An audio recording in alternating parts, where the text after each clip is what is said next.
हरे कृष्णा। सभी भक्तों को प्रणाम। अध्याय 6 श्लोक संख्या 36। असंयत आत्मना योग दुष्प्राप इति मे मति वैश्य आत्मना तो यतता शक्य अवाप्तुम उपायत।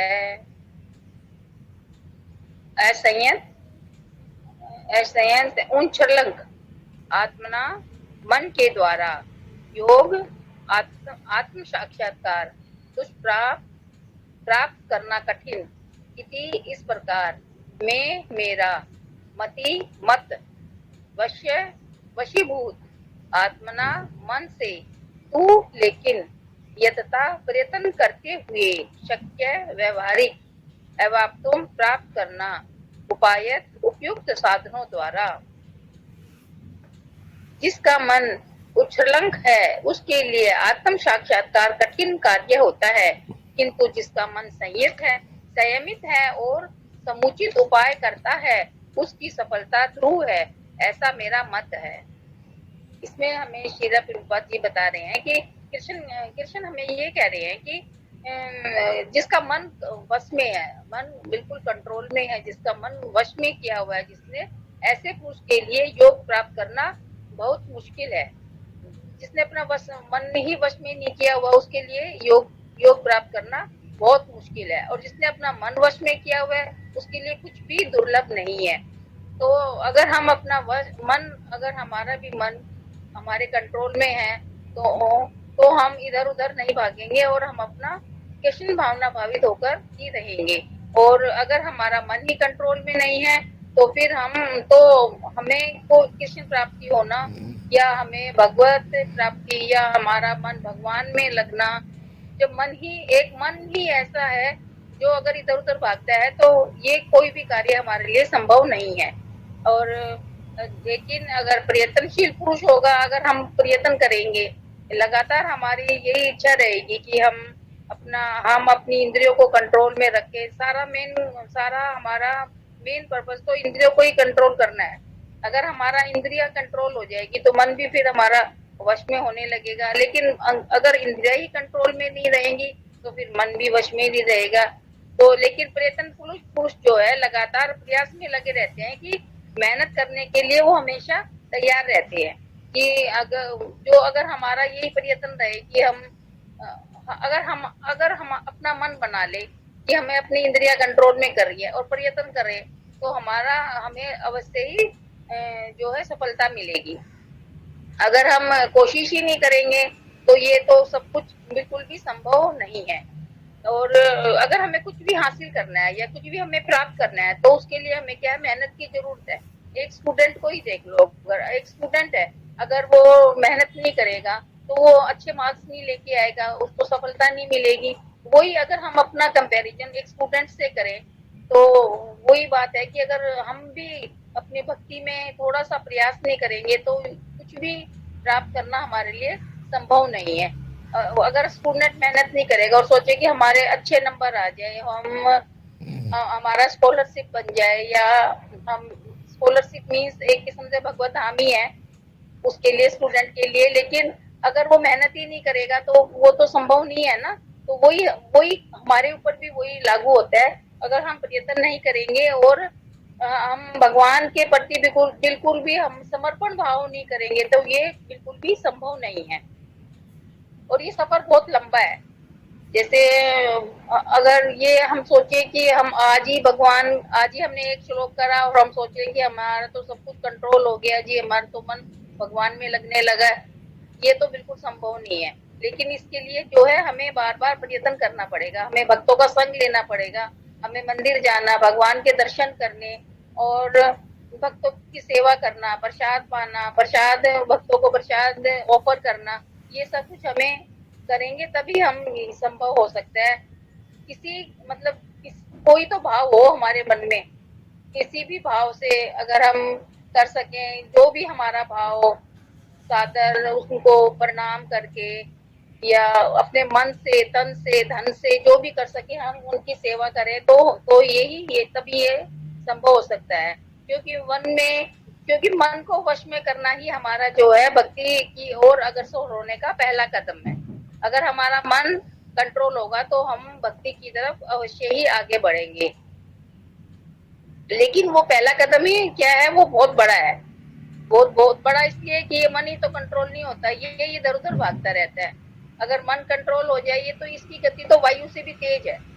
अगर ये मन कंट्रोल हो जाए तो फिर हमारा पहला कदम तो हम अवश्य ही पार कर लेंगे, और उसके बाद का सफर भी फिर हम अवश्य ही पूरा करेंगे। तो यही प्रभुपाद जी हमें इसमें इस श्लोक में यही समझाना चाह रहे हैं। जैसे प्रभुपाद जी थे, उन्होंने प्रयास किया, उनके गुरु की आज्ञा थी, और वो देखो इतना मतलब इस 70 साल की उम्र में विदेश जाना, जहाँ कोई अपनी लैंग्वेज नहीं है, और पानी के जहाज से जाना इतनी ठंड में, उनके पास कोई कपड़े नहीं थे, कुछ नहीं था, और वहाँ हिप्पियों में जाके उन्होंने इतना प्रचार किया। तो उन्होंने क्या किया, ये प्रयत्न ही तो किया। उन्होंने अपने मन को कंट्रोल में किया कि जो होगा वो भगवान अच्छा ही करेंगे, और अच्छा ही किया। उन्होंने विदेशों में जाके प्रचार किया। तो ये उनकी मेहनत ही थी, ये मेहनत ही रंग लाई है, जो आज इस्कॉन की इतनी संस्था होगी है, और जो इस्कॉन की भक्ति है वो पूरी पूरी तरह से उसको हम एक किस्म से इस्कॉन के जो भक्त हैं वो पूरी तरह से समर्पण होते हैं भगवान के लिए। जो जो भी करते हैं, वो चाहे कि एक सफाई का भी काम करें, लेकिन वो बिल्कुल अपने मन से करते हैं और पूरी तरह से समर्पित होके करते हैं। अगर प्रसाद भी किसी को खिलाएंगे तो पूरी तरह से अपने आप को समर्पण कर देंगे कि कोई त्रुटि ना रह जाए। तो यही है, अगर हम प्रयत्न करेंगे तो सब कुछ संभव है। प्रभुपाद जी ने तो हमारे लिए इतना अच्छा, इतने सब इतने ग्रंथ लिखे, और इतनी सारी हमें इतनी मतलब देश विदेशों में जाके उन्होंने अपने हाथों से खाना बनाया, हाथों से उन हिप्पियों के जो शराबी थे उनको अच्छा रास्ता दिखाया, कृष्ण मंदिर बनाए। तो ये सब उनका प्रयत्न का ही कारण है। और अगर वही उन्होंने हमें इसीलिए भगवान ने हमें क्या करा है, अर्जुन को ये शिक्षा दी है कृष्ण भगवान ने कि प्रयत्न के लिए, अगर उन्होंने इसीलिए कहा है कि वो हमारे लिए बोला है ये सब कुछ, ये ताकि हम कलयुग के प्राणी जो हैं इस भाव में आ जाएं कि थोड़ा बहुत हम भगवान की सेवा कर सकें। अब हम तात्पर्य लेते हैं। तात्पर्य, भगवान घोषणा करते हैं कि जो व्यक्ति अपने मन को भौतिक व्यापारों से विलग करने का समुचित उपचार नहीं करता, उसे आत्म साक्षात्कार में शायद ही सफलता प्राप्त हो सके। इसमें वही बता रहे कि अगर हम बिल्कुल, अगर हम मतलब प्रयत्न ही नहीं करेंगे तो हम आत्म साक्षात्कार नहीं हो सकते। हम कृष्ण, जब तक हम कृष्णा भावना भावित नहीं होंगे तब तक हम अपने आप को कोई भी प्रूव नहीं कर सकते कि हम कुछ हैं। भौतिक भोग में मन लगाकर योग का अभ्यास करना मानो अग्नि में जल डालकर उसे प्रज्वलित करने का प्रयास करना हो। वही है कि अगर भौतिकता में हम लगे रहेंगे और हम सोचेंगे कि हम इसी का अभ्यास करते रहे और हम भगवान को भी प्राप्त कर लें और भगवान की भक्ति भी कर लें, तो दोनों काम तो बहुत मुश्किल है, बहुत असंभव। ये तो अग्नि में अग्नि में जल डालने के जैसा हो गया। तो वो कैसे प्रज्वलित होगी? अगर हम अग्नि में जल डालेंगे तो बहुत मुश्किल है प्रज्वलित होना। लेकिन जब तक हम अपने आप को पूरी तरह से समर्पित नहीं करेंगे भगवान के लिए, तब तक ये संभव नहीं है। अब जैसे ध्रुव महाराज ही थे, ध्रुव महाराज ने क्या किया था, उन्होंने तो यही कहा था ना कि भाई एक मैं अपने पिता से मिलने हूँ, लेकिन माता ने उनको मना किया था कि वो अपने पिता से मिलना चाहते थे कि एक पुत्र अपने पिता से कैसे दूर हो सकता है। वही है, हम अपने परम पिता परमात्मा से कैसे अलग हो सकते हैं। लेकिन वो उनकी माता जो सुरुचि की माता थी, दूसरी माता, छोटी माता, उन्होंने तो मना कर दिया था कि नहीं, आपको अगर अपने पिता की गोदी में बैठना है तो आपको मेरी कोख से जन्म लेना पड़ेगा। और इसी एक कारण भगवान ध्रुव महाराज ने देखो रात को ही घर छोड़ दिया और कितना प्रयत्न किया तो उन्होंने पिता की गोद ही तो क्या, उनको तो परम पिता की गोद मिल गई। तो यही है, अगर हम प्रयत्न करेंगे, अगर हम भगवान के प्रति पूरी तरह से समर्पण हो जाएंगे, तो जब गुरु महाराज को परम पिता मिल सकते हैं। उन्होंने कितना मतलब प्रयत्न किया, तब उनको भगवान की गोद मिली।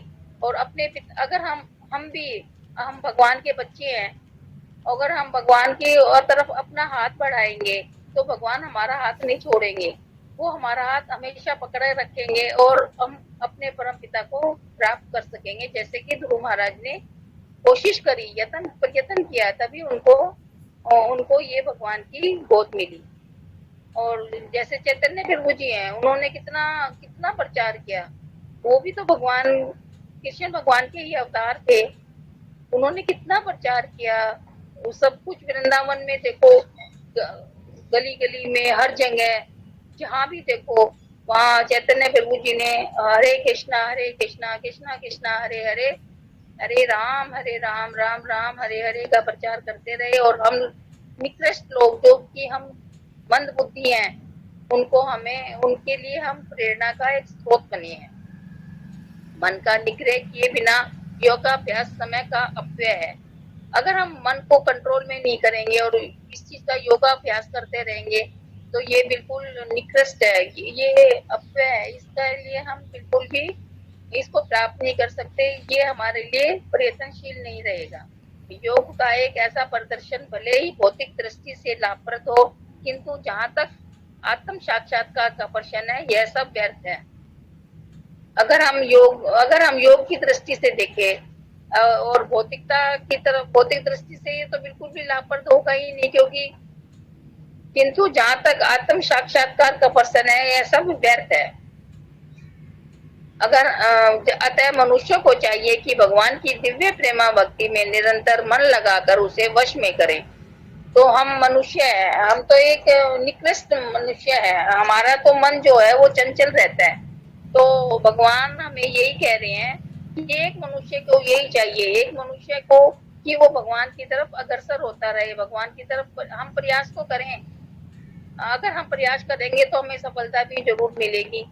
और भगवान की तरफ, भगवान की दिव्य प्रेमा भक्ति को अगर हम प्राप्त करना चाहते हैं तो हमें भगवान भक्तों का संग करना चाहिए और भगवान को निरंतर भगवान का जप, भगवान के भागवतम करना। जैसे अब कार्तिक का मास है, सुबह सबको मतलब कोशिश ही यही रहती होगी सबकी कि सुबह उठे, जल्दी उठ के स्नान करके भगवान की भक्ति में लग जाएं।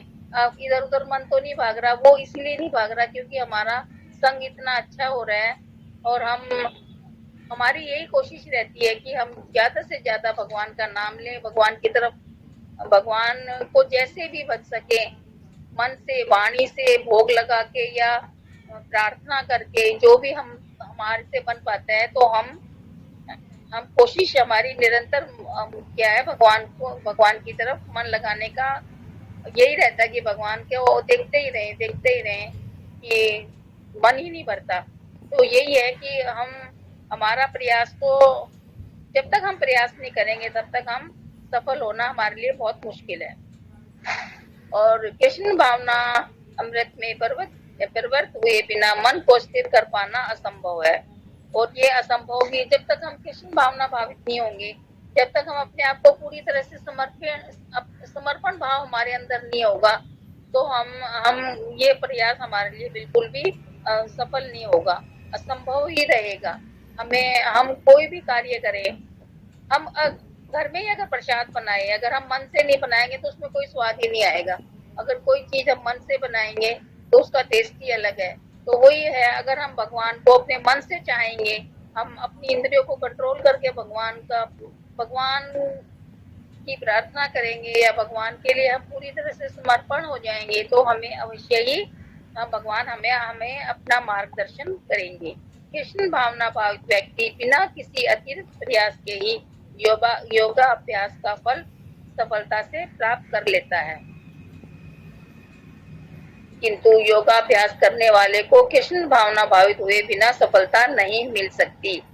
अगर हम, यही भगवान के रूपाची हमें बता रहे हैं, अगर हम कृष्ण भावना भावित होते हैं तो हमें क्या है, हमें सफलता अवश्य मिलेगी। और लेकिन अगर योगाभ्यास करने वाले को कृष्ण भावना भावित हुए बिना सफलता नहीं मिल सकती। अगर हम अपने आप को अभ्यास में नहीं जोड़ेंगे, अगर हम पहले 2 माला से शुरू करें और फिर हमें अपनी थोड़ा बढ़ाते जाएं, तो इससे क्या है, हमारा हमारा मन जो है थोड़ा सा योग, जैसे योग हम शुरू में योगा करते हैं, कुछ भी कार्य करते हैं तो पहले थोड़ा से शुरू करते हैं, एकदम नहीं हम कर पाते।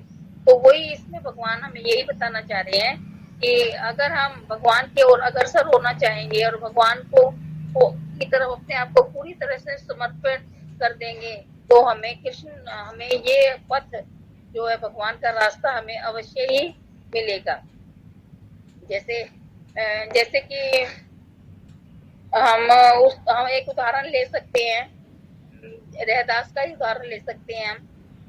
वो अपना अपना कर्म करते हुए भी भगवान का नाम लेते थे और उनके कटौती में ही क्या आ गई थी, कटौती में गंगा आ गई थी। तो वो तो क्या था, उनका प्रयत्न ही था ना, सिर्फ वो प्रयास ही करते थे, अपना कर्म करते रहते थे और भगवान का नाम लेते रहते थे। यही है, अगर हम अपना काम भी करते रहे, सांसारिक भी निभाते रहे और भगवान का भी नाम लेते रहे, तो हमारी भी नैया अवश्य ही पार होगी। तो हमारा यही प्रयत्न रहे कि हम भगवान की तरफ अग्रसर होते रहे और भक्तों का संग करते रहे और इधर उधर अपना मन को ना भटका के अपना मन जो है अपने भगवान की तरफ ही हम लगाएं। अब कर्माबाई क्या करती थी, भगवान को भोगी तो बना के खिलाती थी ना। और उनको भगवान के बिल्कुल साक्षात दर्शन हुए, वो इसीलिए क्योंकि उनका कितना भाव था। उनका यही भाव था कि मैं सुबह उठूं, उनको तो ये भी नहीं था कि नहाने धोने का भी कुछ वो नहीं था कि मैं स्नान करूं, या तभी उनको तो ये था कि मेरे भगवान भूखे ना रह जाएं। तो उनका इतना भाव था कि वो उठते ही भगवान को, आज भी वो खिचड़ी का भोग जगन्नाथपुरी में भगवान का लगता है, वो इसीलिए कि भगवान तो भाव के भूखे है ना।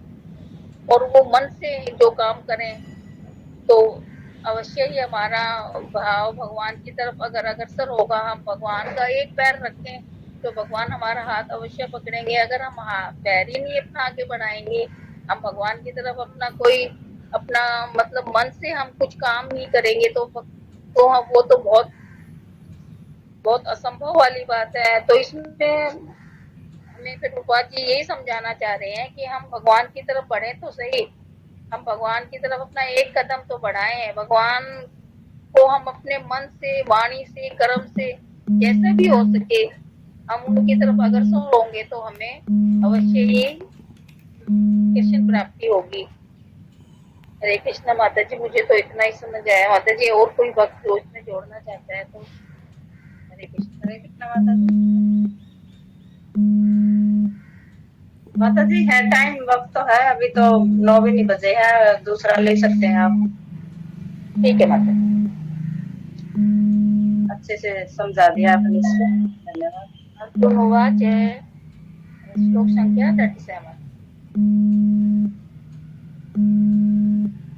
अयति श्रद्धया उपेत योगात योगात चलित मानसा अप्राप्य योग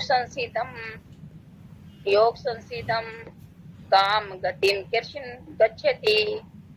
अर्जुन उवाच, अर्जुन ने कहा, अयति असफल योगी, श्रद्धा श्रद्धा से उपेत, श्रद्धा में लगा हुआ, संलग्न लगा हुआ या मतलब विलिप्त हुआ योगा योग से, चलित विचलित, मानस मन वाला, अप्राप्त प्राप्त न करके, योग संसिधम योग की सर्वोच्च सिद्धि को, काम काम है किस गति में, लक्ष्य को, कृष्ण एक कृष्ण गच्छति प्राप्त करता है। अर्जुन ने कहा, हे कृष्ण, उस असफल योगी की गति क्या है जो प्रारंभ में श्रद्धा पूर्वक आत्म साक्षात्कार की विधि ग्रहण करता है, किंतु बाद में भौतिकता के कारण उससे विचलित हो जाता है और योग सिद्धि को प्राप्त नहीं कर पाता। इस श्लोक में अर्जुन भगवान से पूछ रहे हैं कि मतलब असफल योगी की क्या गति है, मतलब एक योगी क्यों असफल होता है। तो भगवान कहते हैं, तो प्रारंभ में श्रद्धा पूर्वक तो वो आत्म साक्षात की विधि ग्रहण करता है, किंतु बाद में भौतिकता के कारण उससे विचलित हो जाता है और योग सिद्धि को प्राप्त नहीं कर पाता। तो भगवान इसमें क्वेश्चन कर रहे हैं ना, अर्जुन जो है भगवान से पूछ रहे हैं कि अगर हम, ये हमारे लिए ही है कि हम शुरू शुरू में तो भगवान का अच्छा से नाम जप करते हैं और फिर विचलित हो जाते हैं, क्योंकि ये जो है हमारे अंदर ये भावना ही होती है कुछ, तो एक बार लगेंगे फिर हट जाएंगे, फिर लगेंगे फिर, क्योंकि ये हमारे उसको क्या बोलना चाहिए कि हमारा जो मन है ये चंचल है। क्यों? तो फिर अगर हम एक बार तो भगवान के प्रति पूरी तरह से श्रद्धा पूरी तरह से हम समर्पण हो जाते हैं और फिर हट जाते हैं, इसके कारण तो इसका क्या कारण है भगवान अर्जुन पूछ रहे हैं। तो भगवान कह रहे हैं कि ऐसे व्यक्ति को कभी भी योग सिद्धि की प्राप्ति नहीं हो सकती। अगर हम विचलित होते रहेंगे और मन को इधर उधर ही करते रहेंगे तो ये हमारी योग सिद्धि नहीं होगी। तात्पर्य भगवत गीता में आत्म साक्षात्कार का योग मार्ग का वर्णन है। भगवत गीता में आत्म साक्षात्कार या योग मार्ग का वर्णन है। आत्म साक्षात का मूलभूत नियम यह है कि जीवात्मा यह भौतिक शरीर नहीं है, अभी तो इससे भिन्न है। तो इसमें भगवान इसमें ये क्या बता रहे हैं कि ये जो हमारी जीवात्मा है ये भौतिक शरीर नहीं है, ये इससे भिन्न है। मूलभूत नियम यह है कि जीवात्मा यह भौतिक शरीर नहीं है, अपितु इससे भिन्न है और उसका मुख्य और उसका सुख शाश्वत जीवन आनंद तथा ज्ञान में निहित है। तो और ये शरीर तथा मन दोनों से परे है। तो ये जो है ये सुख और शाश्वत और ये जो है ये शरीर तथा मन दोनों से ही परे है। अगर हम भौतिकता में रहेंगे और हम आत्म साक्षात्कार के किसी भी नियम की पालना नहीं करेंगे, जीवात्मा क्या है ये हमारा ये भौतिक शरीर नहीं है। ये जो है ये तो हम इस आत्मा को तो हम जैसा भी बनाना चाहेंगे वैसा ही भगवान की देन है। ये तो भाई आत्मा तो अजर है, अमर है और लेकिन अगर हम इसकी खुराक इसको नहीं देंगे, हम अपने शारीरिक जैसे शरीर के लिए ही करते रहेंगे और आत्मा के लिए नहीं करेंगे तो ये तो बहुत असंभव वाली बात होगी। तो हम आत्मा तो हमारी भूखी रह जाएगी ना। तो उसके लिए हमें क्या है भगवान नाम का उच्चारण जप करना हमारे लिए बहुत आवश्यक है, क्योंकि हमें आत्मा की भूख तो हमारी तभी शांत होगी जब हम भगवान की तरफ अग्रसर होंगे। ये शरीर तथा मन दोनों से परे है। आत्म साक्षात्कार की खोज ज्ञान द्वारा की जा सकती, इसके लिए भक्ति योग का अभ्यास करना होता है। इस जो है अगर हमें आत्म साक्षात्कार की खोज करनी है तो इसके लिए अष्टांग योग करना पड़ेगा, हमें योग करना पड़ेगा। अष्टांग योग जैसे कि हम यम अष्टांग योग में हमारा क्या आता है कि हम अपने नियम हमारा जो है नियम और आसन प्राणायाम ध्यान प्रत्याहार समाधि धारणा जो है हम पूरी तरह से अगर हम नियम नहीं करेंगे अष्टांग योग के तो ये हमारे लिए असंभव है। इसमें से प्रत्येक विधि में जीव को अपने स्वाभाविक स्थिति भगवान से अपने संबंध तथा उनके कार्यों की अनुभूति प्राप्त करनी होती है। तो इसके अष्टांग इससे क्या होता है कि हम जो जीव हैं उसको भगवान के लिए हम अपने जैसे अगर हम अपने सत्य से जोड़ेंगे हम भगवान को तो इससे हमारी इंद्रियां जो है वो कंट्रोल में रहेंगी। हम अपना मन को ब्रह्मचर्य में लगाएंगे तो मन वचन इन सब का त्याग करना पड़ेगा कि हमें जो व्यक्तिगत स्वार्थ के लिए धन ना इकट्ठा करके हम क्या करेंगे भगवान के लिए करेंगे। भगवान की पोशाक लाना भगवान का श्रृंगार करना तो ये सब करने से जो है हमारे मन को संतुष्टि मिलेगी और हम भगवान से अपना संबंध बना पाएंगे कि हम भगवान की सेवा करके या भगवान को स्वस्थ मतलब साफ सफाई करके ये जो भी हम भगवान से संबंध बनाना चाहेंगे तो वो हमारा तभी बन सकेगा जब हम भगवान की तरफ हम पूरी तरह से समर्पण होंगे। इसके द्वारा वह टूटी हुई श्रृंखला को जोड़ सके और कृष्ण भावना अमृत की सर्वोच्च सिद्ध अवस्था प्राप्त कर सकते हैं। इन तीनों विधियों में से किसी एक का भी पालन करके मनुष्य देर सबेर अपने चरम लक्ष्य को प्राप्त हो जाता है। अगर हम मतलब किसी इन तीनों में से जैसे ध्यान योग है और योगाभ्यास है या अष्टांग योग है तो अगर हम किसी एक का भी हम पालन करेंगे, अगर हम जैसे हम किसी हम अपने मन से करें या कोई भी काम या तन से करें या धन से करें, इन तीनों में से किसी भी विधि से अगर हम भगवान की सेवा करना चाहेंगे तो हम एक दिन दिन अवश्य ही अपने चरम लक्ष्य को प्राप्त कर सकते हैं। अगर हम सोचेंगे कि हम कुछ करें ही ना, और हम मंदिर जाते हैं, मंदिर जाके हम भगवान को प्रणाम करते हैं, तो इस ये भी हमारी एक भक्ति में ही आता है। और अगर हम सेवा करें वहां जाके, साफ सफाई करें और भगवान को कुछ भोग बना के लेके जाएं, या वो अर्पण करें या फूल अर्पण करें, तो ये सब क्या है, ये सब भक्ति में ही आता है। तो इन सब विधियों के द्वारा, किसी भी विधि का अगर हम एक भी विधि का पालन करें और हम भगवान के लिए कुछ भी हम कार्य करें, तो अगर हम कीर्तन भी करें तो वो सब भक्ति में आता है, और ये हमारी सेवा में ही माना जाता है। भगवान ने द्वितीय अध्याय में इस पर बल दिया है कि दिव्य मार्ग में थोड़े से प्रयास से भी मोक्ष की महती आशा है।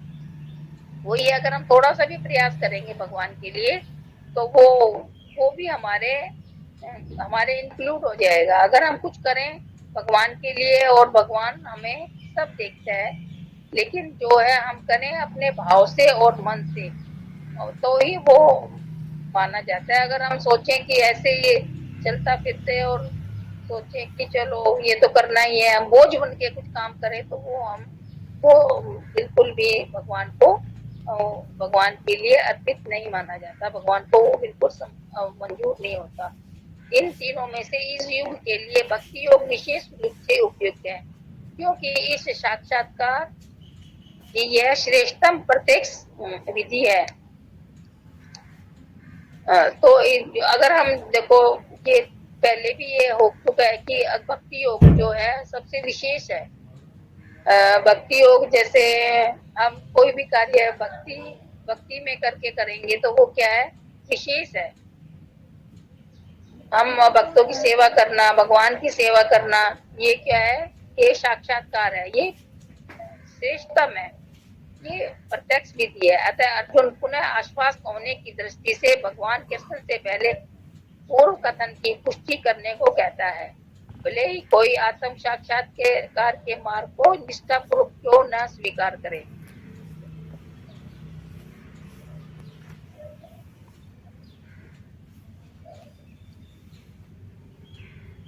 किंतु ज्ञान की अनुशीलन विधि द्वारा अष्टांग योग का अभ्यास इस युग के लिए सामान्यतः बहुत कठिन है। अतः निरंतर प्रयास होने पर भी मनुष्य अनेक कारणों से असफल हो सकता है। पहला कारण तो यह हो सकता है कि मनुष्य इस विधि का पालन करने में पर्याप्त सतर्क न रह पाया। जो अष्टांग योग है ये बहुत कठिन है, इसमें हर सफलता मिलनी बहुत मुश्किल है, क्योंकि ये मार्ग जो है वो कठिन है। भाई यम, अष्टांग योग में यम, नियम, आसन, प्राणायाम और ध्यान, प्रत्याहार, समाधि, धारणा, ये इतने 8 हमारे वो होते हैं।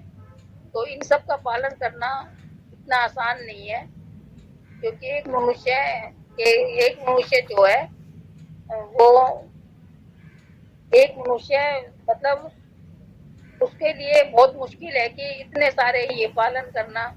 लेकिन अगर हम पूरी तरह से अपने आप को इस भौतिकता से हटा देंगे और अपने आप को पूरी तरह से भगवान के लिए समर्पण करेंगे, तो हम अवश्य ही सफलता हमें अवश्य ही मिलेगी। इसके लिए हमें भगवान के लिए पूरी तरह से अपने आप को पूरी तरह से समर्पण करना पड़ेगा पहले। उसके तो समर्पण करने का भाव अगर हमारे अंदर होगा, तो इसके लिए हमें भक्तों का संग और ये जो है स्वर्ण कीर्तन सब कुछ करना पड़ेगा, तभी हम पूरी तरह से समर्पण हमें सफलता मिल सकती है। दिव्य मार्ग का अनुसरण बहुत कुछ माया के ऊपर धावा बोलना जैसा है। फलतः जब भी मनुष्य माया के पास से छूटना चाहता है, तब वह विविध प्रलोभनों के द्वारा अभ्यासकर्ता को पराजित करना चाहती है। बद्ध जीव पहले से प्रकृति के गुणों द्वारा मोहित रहता है और दिव्य अनुशासन का पालन करते समय भी उसके पुनः मोहित होने की संभावना बनी रहती है। यही योग उच्चलिति मानस अर्थात दिव्य पद से विचलन कहलाता है। अर्जुन आत्म साक्षात्कार के मार्ग से विचलन के प्रभाव के संबंध में जिज्ञासा करता है।